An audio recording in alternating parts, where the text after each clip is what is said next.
नमस्कार। चलिए आज एक ऐसी दुनिया की कहानी में चलते हैं जिस पर इंसानों का नहीं बल्कि दैत्यों का राज था। एक ऐसा दौर जो इतना विशाल था कि हमारा पूरा इंसानी इतिहास उसके सामने बस एक पल जैसा लगता है। आज हम समझेंगे डायनासोर के उन आखिरी दिनों की कहानी। जरा सोचिए, एक ऐसी दुनिया जहां इंसानी कदमों की कोई छाप नहीं थी। एक ऐसा ग्रह जहां हवा शायद आज से ज्यादा घनी थी, जंगल और भी गहरे थे, और ऐसी ऐसी आवाजें गूंजती थी जो हमने कभी सुनी ही नहीं। दुनिया तो यही थी, पर ये हमारी नहीं थी। तो कहानी का पहला हिस्सा है एक ऐसा साम्राज्य जो हमेशा रहने वाला लगता था। यहाँ बड़े बड़े दैत्य कोई कहानियों की बात नहीं बल्कि हकीकत थे, और उनका राज इतने लंबे समय तक चला कि हम ठीक से अंदाजा भी नहीं लगा सकते। 16 करोड़ साल। ये कोई छोटा मोटा नंबर नहीं है। हमारी पूरी इंसानी सभ्यता, हमारे पिरामिड, हमारी सारी खोजें, ये सब कुछ इसके सामने बस पलक झपकने जैसा है। इतने समय तक डायनासोर सिर्फ जिंदा नहीं रहे, वो इस ग्रह के बेताज बादशाह थे। तो कैसी थी वो दुनिया? सोचिए, हजारों का झुंड जब एक साथ चलता होगा तो जमीन किसी जिंदा तूफान की तरह कांपती होगी। घने अंधेरों में खामोश शिकारी अपनी चमकती आंखों से घात लगाते थे, और बसों से भी बड़े विशालकाय जीव बादलों की तरह शांति से घूमते थे। ये एक ऐसी दुनिया थी जहां हवा में ऑक्सीजन ज्यादा थी और जंगल आज के मुकाबले कहीं ज्यादा गहरे और गहरे थे। ये एक ऐसी दुनिया थी जो हमेशा के लिए बनी हुई लगती थी, शाश्वत। पर किसी को भी ये अंदाजा नहीं था कि किस्मत इसका आखिरी पन्ना लिख रही थी। और फिर कहानी में वो मोड़ आता है जिसने सब कुछ बदल कर रख दिया। वो टक्कर का एक पल, वो दिन जब सच में आसमान टूटकर जमीन पर आ गिरा था। 10 अरब, ये बस एक नंबर नहीं है, ये उस एस्टेरॉयड की ताकत है जो आज के मेक्सिको के पास गिरा था। मतलब इसकी ऊर्जा 10 अरब परमाणु बमों के बराबर थी। एक ऐसी तबाही जिसकी हम शायद कल्पना भी नहीं कर सकते। टक्कर का असर वो तो फौरन हुआ। जहां वो एस्टेरॉयड गिरा वहां समंदर का पानी उबल गया। हाँ, उबल गया, और भाप बनकर सीधा आसमान में मिल गया।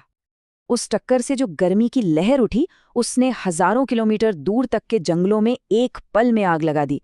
पूरी दुनिया एक जलते हुए नर्क में बदल गई। इतनी जबरदस्त टक्कर से चट्टानें तक पिघलकर भाप बन गईं और आसमान सफेद हो गया। बस उस एक पल में धरती का पूरा वायुमंडल हमेशा के लिए बदल गया। टक्कर तो बस शुरुआत थी, असली कहर तो अब आने वाला था। एक लंबी, कभी न खत्म होने वाली अंधेरी सर्दी। ये दुनिया अब अपनी ही एक ठंडी बेजान परछाई बनकर रह गई थी। ये जो महाविनाश हुआ ना, ये एक चेन रिएक्शन जैसा था। सबसे पहले टक्कर से उठी धूल और राख ने सूरज को सालों तक के लिए ढक लिया। फिर उस अंधेरे में सारे पेड़ पौधे खत्म हो गए।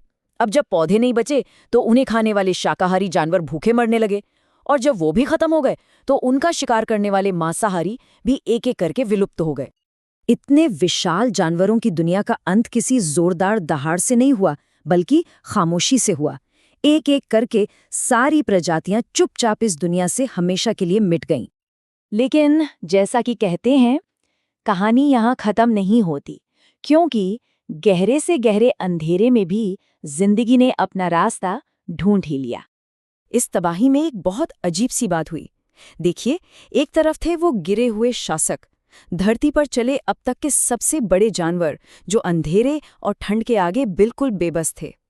और दूसरी तरफ थे वो जिनके बचने की किसी को कोई उम्मीद नहीं थी।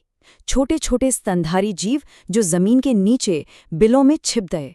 वो जड़ों, कीड़ों और बस उम्मीद के सहारे जिंदा रहे। तो सवाल ये उठता है कि क्या कोई डायनासोर सच में बच पाया? क्या उस महान साम्राज्य का कोई भी वंशज आज भी जिंदा है? और जवाब है हाँ, बिल्कुल बचे। हम उन्हें आज भी देखते हैं। हम उन्हें पक्षी कहते हैं। जी हाँ, डायनासोर की एक पूरी की पूरी शाखा कभी विलुप्त हुई ही नहीं। वे बच गए और आज हमारे चारों तरफ मौजूद हैं। वो गौरैया, वो बाज, वो कबूतर जो हम हर रोज देखते हैं, ये सभी आखिरी जीवित डायनासोर हैं। ये उस खोए हुए साम्राज्य के सीधे वारिस हैं। तो अगली बार जब कोई पक्षी दिखे तो याद रखिएगा कि आप एक ऐसे जीव को देख रहे हैं जिसका खानदान 16 करोड़ साल से भी ज्यादा पुराना है। और शायद इस पूरी कहानी का सबसे बड़ा सबक यही है कि कोई भी चीज़ पूरी तरह से कभी ख़त्म नहीं होती जब तक कोई उसे याद रखता है। डायनासोर हमें यही सिखाते हैं कि सबसे ताकतवर भी गिर सकता है, लेकिन उनकी विरासत, उनकी कहानी हमेशा जिंदा रहती है।